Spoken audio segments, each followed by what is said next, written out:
श्री वाराही अष्टोत्तरशतनामावली। ॐ गिरिचक्ररथारूढायै नमः। ॐ शत्रुसंहारकारिण्यै नमः। ॐ क्रियाशक्तिस्वरूपायै नमः।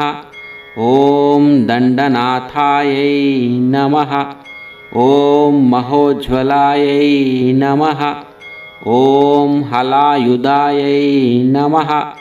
ॐ हर्षधात्रै नमः। ॐ हलनिर्भिन्नशात्रवायै नमः। ॐ भक्तार्तितापशमन्यै नमः।